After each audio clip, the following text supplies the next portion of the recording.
Kaway-kaway po kung naririnig niyo po ako. Hallelujah, praise the Lord.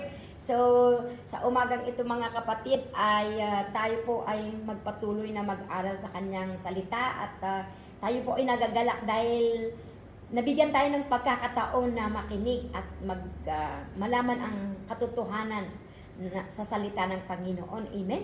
Kaya tapikin mo ang katabi mo, sabihin mo sa kanya makinig tayo ng mabuti. Hallelujah. Okay, so bago po tayo magpatuloy mga kapatid, samahan niyo po ako ng maikling panalangin. Manalangin po tayo. Hallelujah. Hallelujah. Yes, so Lord, patuloy kaming nagpupuri sa inyo sa oras na ito at dinudulog itong pag-aral namin ng inyong banal na salita. Dalangin po namin na buksan mo ang aming pangunawa upang maliwanag naming matanggap itong mga salita mo, itong mensahe mo na ihinanda mo sa bawat isa sa amin sa umagang ito. At tugunin mo, Panginoon, ang pangailangan ng bawat isa. As we sit down at your feet, Lord God, mangusap ka, magtrabaho ka, Panginoon. Move in our midst, O Lord God. Hayaan mo, Panginoon, na kahit sa aming pag-upo, Panginoon, maramdaman namin, matamo namin ang kalayaan, ang kaligtasan, hindi lang yung kaligtasan sa physical na pagkabilanggo, kundi yung kalayaan sa pagkabihag ng demonyo.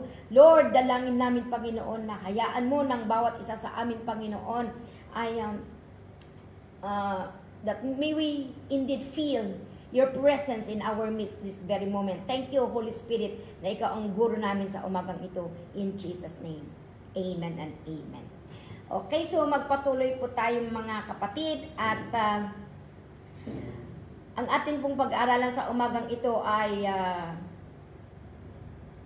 hindi po siya baguhan sa atin, kundi ito ay palaging binabanggit ng mga nagtuturo sa atin bawat tayo ay nag-aaral.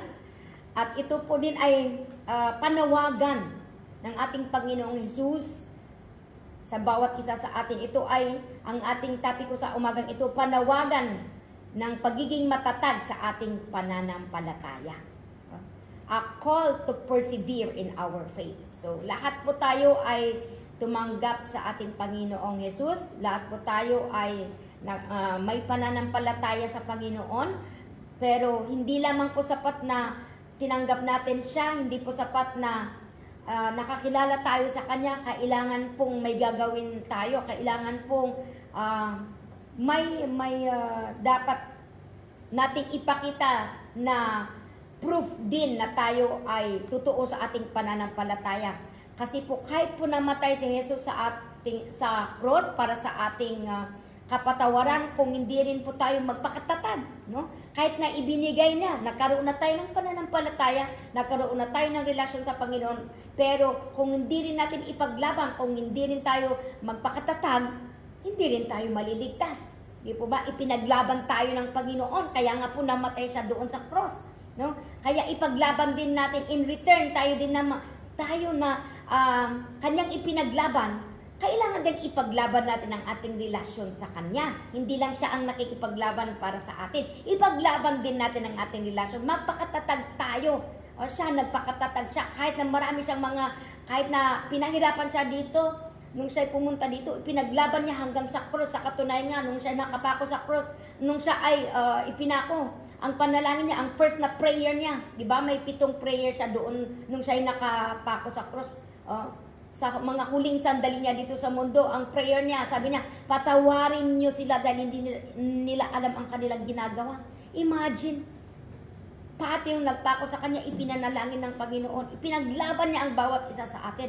Kaya mga kapatid, ito din ang panawagan niya sa bawat isa sa atin, na ipaglaban din natin ang ating pananampalataya sa Kanya, ipaglaban natin ang ating relasyon sa Kanya.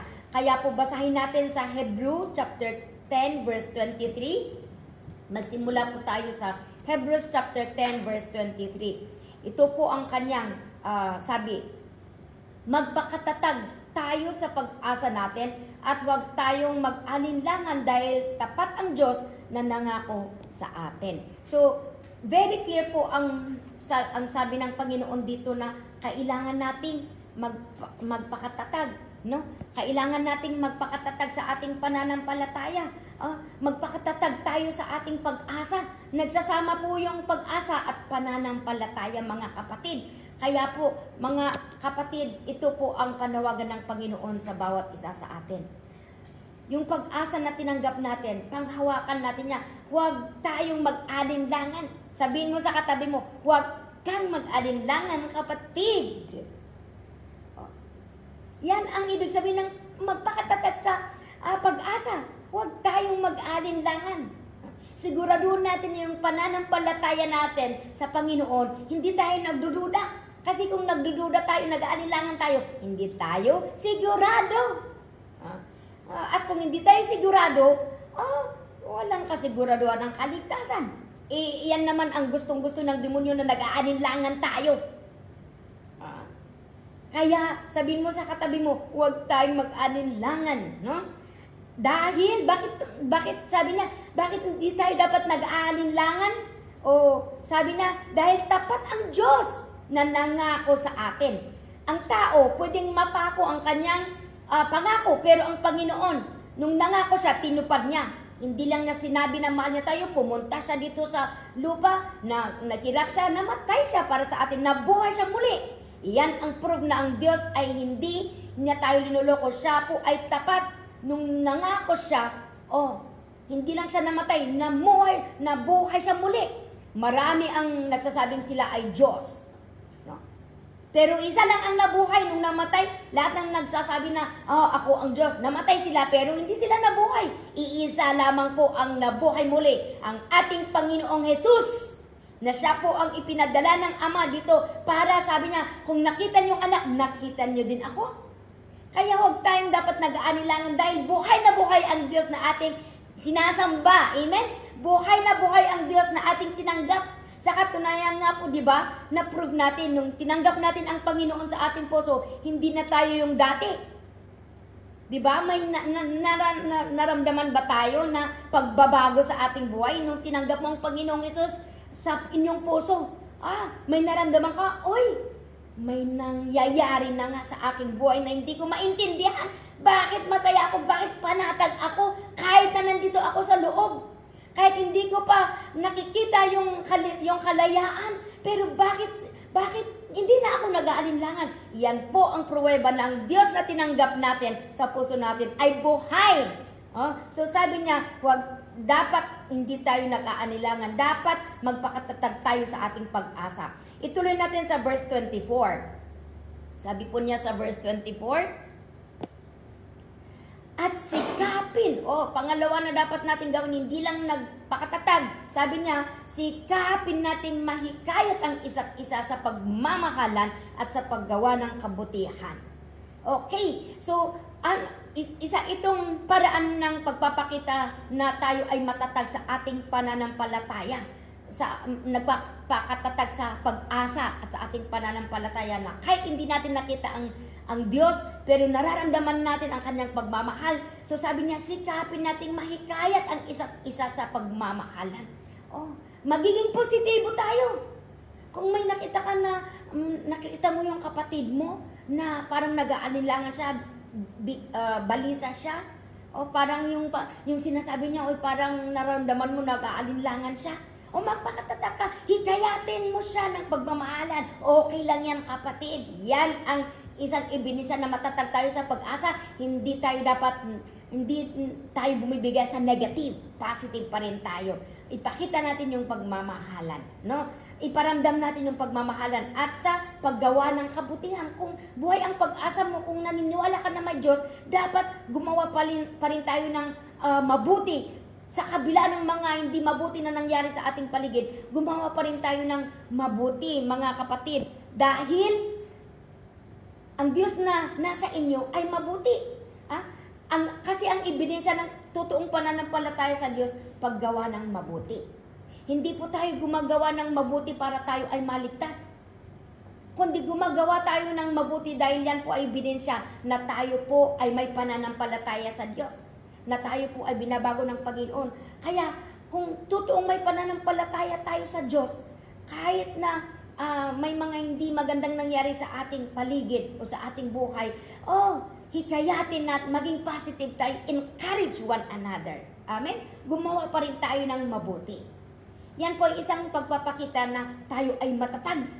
Hindi tayo bumibigay sa mga negative na nangyayari sa atin. Hindi tayo nagpapadala sa mga hindi magandang nangyayari. Hindi tayo nagpapa-apekto. Kundi sabi na, hikayatin natin ang bawat isa na magmahalan.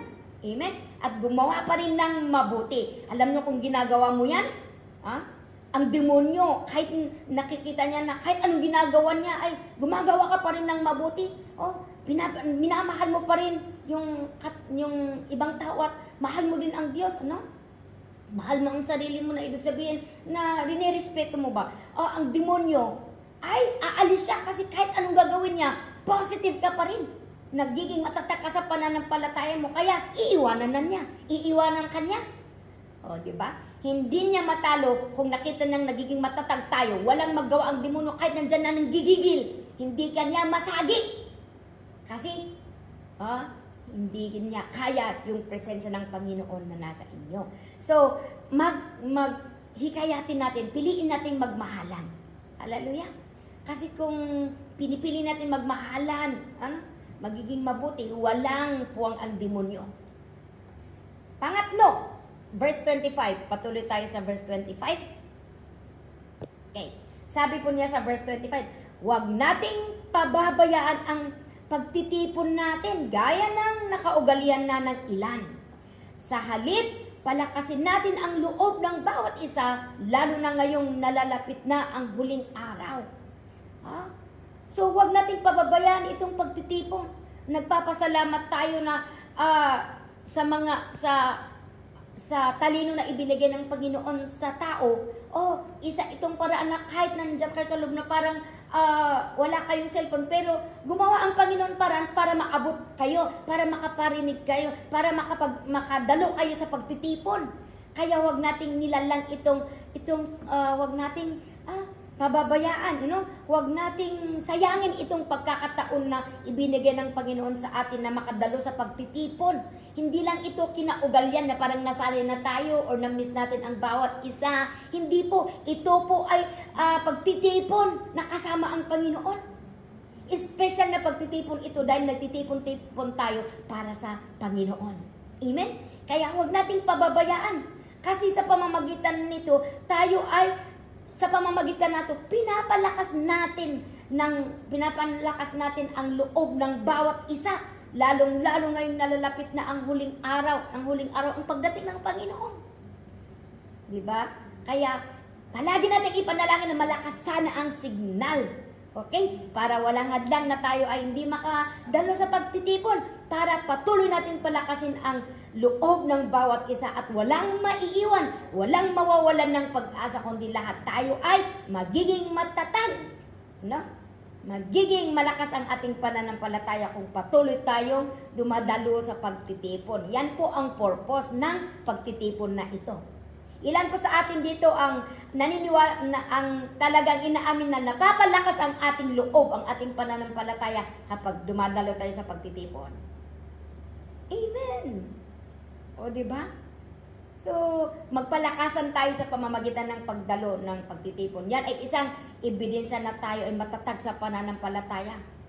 Kaya sa kabaliktaran naman, pag hindi tayo nagiging matatag, kung mahina tayo sa ating pananampalataya, ayaw na nating dumalo sa pagtitipon kahit na mayroon tayong pagkakataon. Kaya mga kapatid, hindi lamang po sa dahil nandyan kayo, kahit pag kayo ay lalabas, ay mas lalo kayong dapat huwag magpabaya sa pagtitipon kasi mas malaki ang kalaban sa labas, mas malaki ang hamon pag tayo ay malaya. Di po ba? So, huwag nating pababayaan ang pagtitipon kasi napapalakas ang loob ng bawat isa. Okay, so pang-apat sa verse 26. Punta tayo sa verse 26 po. Sabi po niya, sapagkat kung sasadyan, ito po ay warning. Bakit na sinabi na magpakatatag tayo, piliin natin magmahalan at huwag magpabaya sa pagtitipon? Ito, kung hindi natin sisikapin talaga itong mangyari, sabi niya, sapagkat kung sasadyain po nating magpatuloy sa paggawa ng kasalanan, pagkatapos nating malaman ang katotohanan, wala nang handog na maiaalay pa para mapatawad ang mga kasalanan natin. Ito pala ang dahilan kung bakit sabi niya, magpakatatag tayo. Kasi minsan lang na mamamatay si Jesus para sa ating mga kasalanan, mga kapatid. Hindi po siya ulit babalik para mamatay sa bawat isa sa atin. Minsanan niyang ginawa yan para sa bawat isa sa atin. Hello? Hindi po siya. Nung first na pumunta siya dito, ipinanganak siya, namatay siya, nabuhay siya muli para sa atin. Sa second na pagdating niya, hindi siya darating para mamatay, darating siya para hukumin ang bawat isa sa atin. Kahit nung mga namatay pa at tayo nabuhay, sabi niya, huwag nating sasadyain na magpatuloy sa paggawa ng kasalanan pagkatapos nating malaman ang katotohanan. Ano ang katotohanan? Na walang kaligtasan kung hindi namatay si Jesus para sa atin. At mapalad tayo dahil tumanggap tayo. Tinanggap natin siya. Nalaman natin ang katotohanan at huwag natin ulit sadyain na magpatuloy na gumawa ng kasalanan. Kasi wala nang mamamatay ulit. Hindi mamamatay ulit ang Jesus para sa atin. Ginawa na niya yun minsan. He is coming to judge the living and the dead. Sana sa kanyang pagbabalik, hindi tayo huhukumin. Ay, nakakatakot po. Kung ituloy natin basahin sa verse 27 po. Punta tayo sa verse 27. Sabi niya sa verse 27, tanging ang nakakatakot na paghuhukom at nagliliyab na apoy ang naghihintay sa mga taong kumakalaban sa Diyos. Mga kapatid, kapag pala tayo ay nagpapatuloy sa paggawa ng kasalanan, tayo po ay kalaban ng Diyos. At ano po ang sabi niya? Tanging nakakatakot na paghukom at ang mangyari pag tayo po ay huhukumin ng Panginoon. Sabi niya, ang nagliliyab na apoy, balikan po natin ulit yung verse 27. Sabi niya, tanging ang nakakatakot na paghuhukom at nagliliyab na apoy ang naghihintay sa mga taong kumakalaban sa Diyos. Nakakatakot po ito.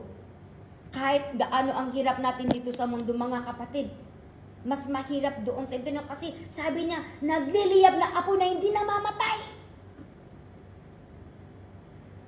Kaya, nagpapasalamat tayo na mas maganda na ngayon na tayo ay dinidisiplina ng Panginoon para makaiwas tayo doon.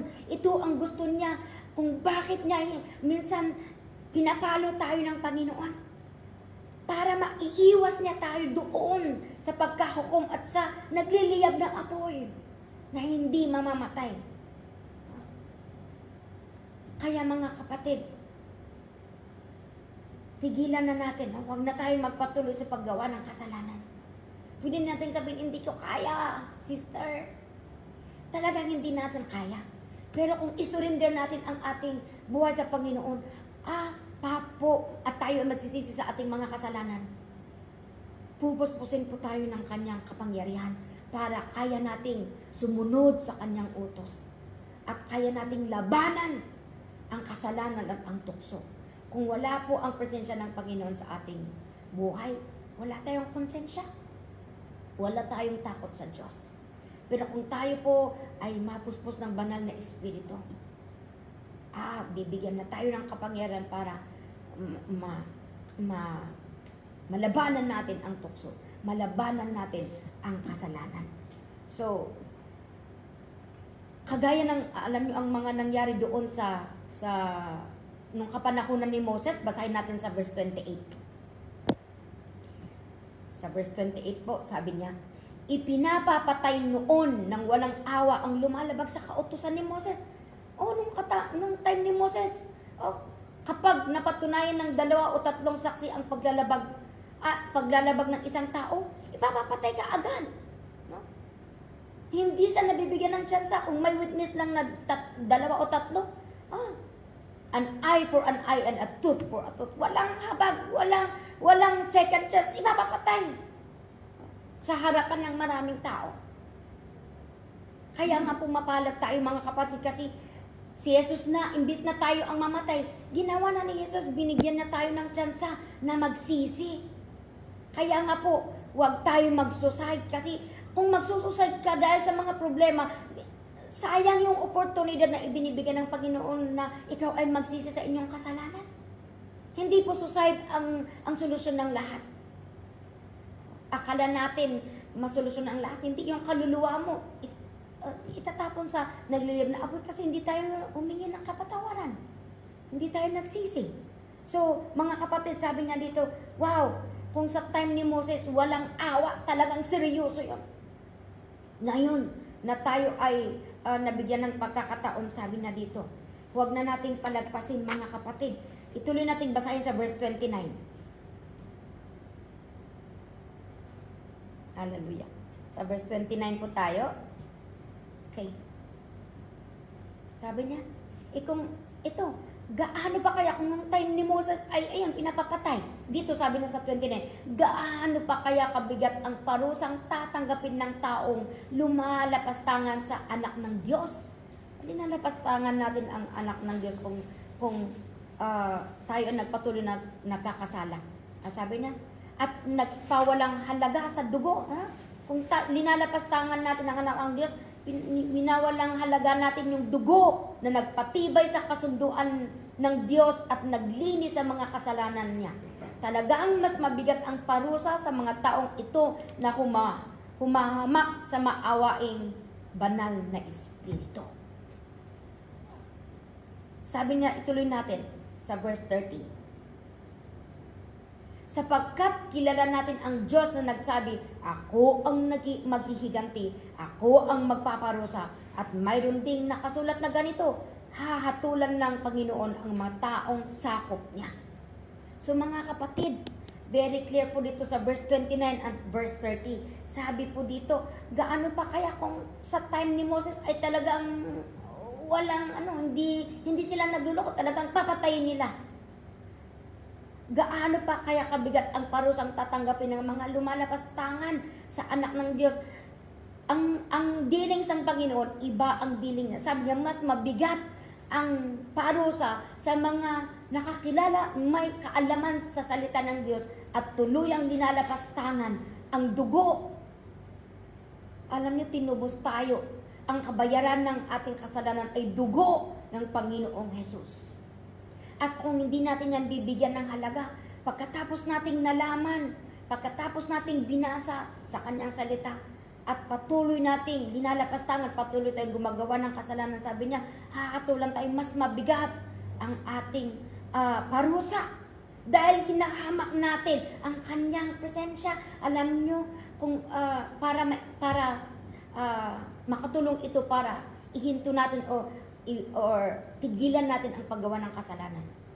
Kailangan malaman natin kung sino ang sinasaktan natin. Kapag paulit-ulit tayong gumagawa ng kasalanan tapos hingi ng kapatawaran, iba po ang kasalanan, iba po ang pagkakamali. Ang pagkakamali hindi mo sinadya. Pero kailangan pa rin nating magpatawad kasi may consequence 'yon. Pinapatawad tayo ng Panginoon pero may consequence para matuto tayo at hindi natin ulit gawin. Pero kung hindi tayo natututo at paulit-ulit na lang natin ginagawa yung dati nating kamalian, hindi na po kamalian kundi katigasan ng ulo yan, kasalanan yun. At sabi niya, kapag po paulit-ulit natin ginagawa, sinasaktan natin ang Diyos, sinasaktan natin, hinahamak natin ang banal na espiritu na ibinigay ng Panginoon sa atin, na nagpapalakas sa atin, nakakampi natin yan. Siya ang tumutulong, siya ang nagko-comfort, tumutulong sa atin. At kapag po nagtatampo, palaging sinasaktan natin ang Diyos, wala na. Sabi niya dito, hukom na. Huhukumin na tayo ng Panginoon. Sabi kaya kahit ano pang mga nangyari, sabi ng Panginoon, huwag tayong maghiganti. Hayaan ipasa Diyos natin. Pwedeng sabihin natin na hindi ko na talaga kaya. Sabi niya, ipasa Diyos mo na lang sa Panginoon. Manalangin tayo. Alalahanin natin yung salita ng Panginoon. Kaya nga po sabi ko kanina na, sabi ng binasa natin, magpakatatag tayo. Huwag tayong mag-absent sa mga pagtitipon. Magmahalan tayo. No? Gumawa tayo ng mabuti. Yan po ang panlaban natin sa mga nangyayari na hindi maganda, sa mga kasalanan, pagkakamali na nakikita natin sa paligid natin, gumawa pa rin tayo ng mabuti. Nakita natin pagmamahal, magpakatatag tayo, hanggat maaari tumipon tayo sa pagtitipon para mapalakas ang ating loob at malabanan natin, no? Maiwasan nating maghiganti. Ipasa Diyos natin sa Panginoon ang lahat at hayaan mo na ang Diyos ang maghihiganti. Pero wag mong sabihin, ang Diyos ang maghihiganti sa inyo. Wag na naman nating sabihin yun. Ipanalangin na lang natin na, Lord, patawarin mo ang aking kapatid, patawarin mo din ako. Ano pa ang sabi na doon? Hayaan mo na ang Diyos ang bahala sa kanya para hindi tayo magkasala. No? Ituloy natin sa verse 31. Ano bang sabi niya sa verse 31? Kakilakilabot ang kahihinat na ng mga hahatulan ng Diyos na buhay. Wow! Kakilakilabot! Huwag nating sabihin na, sinasabi lang yan. Naku mga kapatid, kung hindi natin ito papakinggan, makikinig tayo pag nandyan na tayo sa impyerno. Pero wala na. Wala nang kaligtasan pag nandyan na tayo sa impyerno. Kaya wag nating hinahamak o wag nating binabaliwala. Wag natin sabihin na, joke lang yan. Kakilakilabot. Mismo si Jesus ang nagsasabi dito. Verse 32. Alalahanin ninyo ang nakaraang panahon. Nung una kayong naliwanagan, dumaan kayo sa matinding hirap pero tiniis nyo ito at hindi kayo nadaig. Ito po ang mga ipinapaalala lang po ng Panginoon sa bawat isa sa atin. Kung naging matatag tayo sa mga nakaraang mga buwan o mga nakaraang araw, ituloy natin. Huwag natin sayangin. Sayang naman kung naging matatag tayo sa nakaraan tapos ngayon mag-give up na tayo. Sayang mga kapatid. Isinimulan na natin, tapusin na natin. Kaya sabi na doon let's jump to verse 35. 35? Sa 35 po tayo. Kaya huwag kayong mawawalan ng pananalig sa Diyos dahil may malaking gantimpalang nakalaan para sa inyo. Kung magpapatuloy tayo, may gantimpala. Pero kung tayo ay magbaback out, ano ang mangyari? Kakilakilabot ang kahihinatnan natin. Dahil hahatulan tayo ng Diyos. Kung magpapatuloy tayo, kahit mahina tayo, kung magpapatuloy tayo, nakikita ng palalakasin tayo ng Panginoon. Para matapos natin, no? Hindi lang natin desisyonan na nakakatulong naman yung decision, na magdesisyonan mo na magsimula ngayon, magpatuloy ka. Pero disiplina ang kailangan para tayo ay magpatuloy. Hanggang sa huli, sabi niya, huwag tayong mawala ng pananalig sa Diyos. Dahil may malaking gantimpala. Sayang naman, imbis na ibibigay sa inyo ang gantimpala, hindi na. Sa iba na ibibigay dahil hindi tayo nagpatuloy. Verse 36.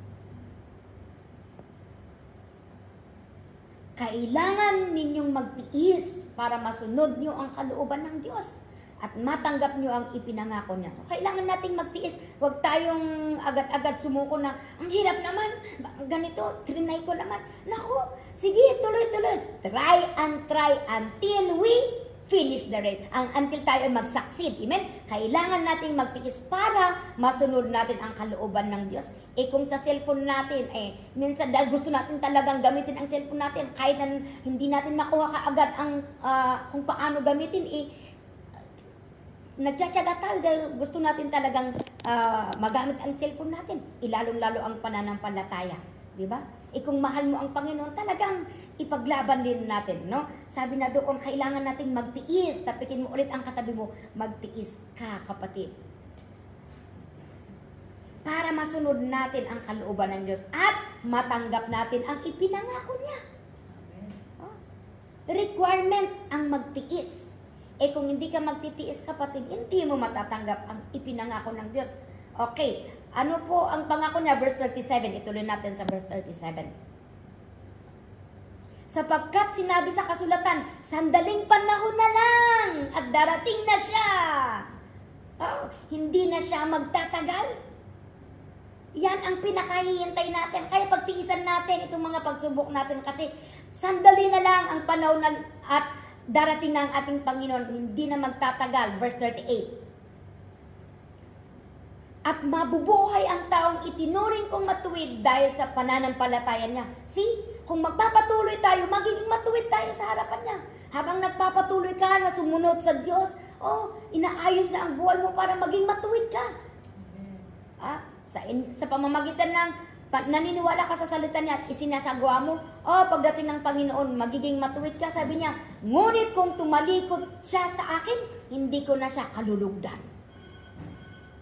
Hindi na ito ang panahon para tayo ay tumalikod, mga kapatid. Kasi sandali na lang, darating na siya. Huwag tayong tumalikod para kalugdan tayo ng Panginoon. Verse 39. Last verse natin, sabi niya, ngunit hindi tayo kabilang sa mga tumatalikod sa Diyos at napapahamak. Tingnan natin, kung tatalikod tayo sa Diyos, mapapahamak tayo. Hindi lang ikaw, pati pamilya mo. Samantalang kung magpapatuloy ka, kung magiging matatak ka, magpapatuloy ka sa pananampalataya mo, gagawa at gagawa ang Panginoon ng paraan para pati ang pamilya mo ay maligtas. Amen. Hindi natin alam kung paano. Pero kung manindigan ka, nakikita ng Panginoon ang pananampalataya mo ay totoo. Nalulugod ang Panginoon pagka may totoo tayong pananampalataya sa Diyos. At sabi niya, ibibigay niya ang desire ng ating puso. Hindi niya tayo hayaan na mapahamak. Kundi sabi niya, kabilang tayo sa mga sumasampalataya at naliligtas. Hindi lang po sa pagkahukom, hindi lang po sa apoy na nagliliyab tayo ililigtas ng Panginoon. Sa araw-araw natin habang hinihintay natin siya, dahil nagpapatuloy ka na tapat sa pananampalataya mo sa Diyos, araw-araw iingatan ka ng Panginoon, hindi lang ikaw, pati ang pamilya mo. Kaya mga kapatid, huwag tayong tumalikod. Magpakatatag tayo sapagkat sandali lamang po, sabi na sa verse 13 na nabasa natin kanina, tayo ay, pag sumasampalataya tayo sa Kanya, tayo po ay maligtas. Last but not the least, last verse natin, Hebrews chapter 11 verse 6. I-memorize natin ito. Hebrews chapter 11 verse 6. Okay, sabi niya, hindi makapagbibigay lugod sa Diyos ang taong walang pananampalataya. O tingnan natin, kahit anong ginagawa natin, kung mawala ang pananampalataya mo, kahit gumagawa ka ng mabuti, wala, hindi malulugod ang Diyos. Pero kung mananampalataya ka, sabi na malulugod ang Diyos. Samahan mo ng paggawa, ng pagsunod, lalong malulugod ang Diyos. Sabi niya, hindi makapagbibigay lugod sa Diyos ang taong walang pananampalataya. Dahil ang sinumang lumalapit sa Kanya ay dapat maniwalang may Diyos at nagbibigay siya ng gantimpala sa mga taong humahanap sa Kanya. Ano ang gantimpala? Hindi lang buhay na walang hanggan, kundi ang Kanyang habag. Nandyan ang Panginoon. Anytime that you need Him, nandyan siya natutulong sa atin. Kaligtasan sa anumang area ng ating buhay. Kalayaan, walang mahirap sa Diyos sa mga sumasampalataya sa Kanya. Kaya ingatan natin ang ating pananampalataya kasi yan po ang nakakalugod pala sa Diyos at ginagantimpalaan niya ang mga taong humahanap sa Kanya. Kaya hanapin natin ang Diyos. Sa lahat ng ating ginagawa, kailangan kasama ang Panginoon. Sa lahat ng pinaplano natin, kailangan kasama ang Panginoon. Amen? Sa relasyon natin, sa araw-araw nating mga pamumuhay, isama natin ang Diyos. Amen? So, ito po ang encouragement ng Panginoon sa bawat isa sa atin. Huwag tayong mag-give up. Magpakatatag tayo sa ating pananampalataya kasi malapit na siyang darating at hinihintayin. At nandyan ang gantimpala na ibibigyan niya sa bawat isa sa atin. Amen? Manalangin tayo. Hallelujah. Panginoon, salamat sa inyong salita. Silyohan mo ito sa aming puso upang ito ang maging paalala namin sa aming sarili araw-araw. Tulungan mo kami na huwag kaming mag-give up sa aming pananampalataya. Kundi magpakatatag kami sa pamamagitan ng inyong tulong, ng inyong banal na Espiritu. Magtiis kami, Panginoon, dahil alam namin na kung kami ay magiging matatag at magpapatuloy, magtitiis sa paggawa ng inyong kalooban, sabi mo na hindi kami mapahamak kundi ililigtas mo ang bawat isa. I pray in the name of Jesus that hindi lang ang bawat isa sa amin na nakinig, pati ang pamilya ng bawat isa na i-represent namin, Panginoon, we claim for their salvation. Oh God, have your mercy. Mahabag ka sa bawat isa sa amin. At salamat, Panginoon, sa patuloy na pagpapaalala. Hawakan mo ang bawat isa sa amin na walang mawawala, Panginoon. Na madatnan mo kami na may tapat at totoong pananampalataya. In Jesus' name. Amen and amen. God bless everyone. Ibalik ko sa ating mahal na MC. Amen.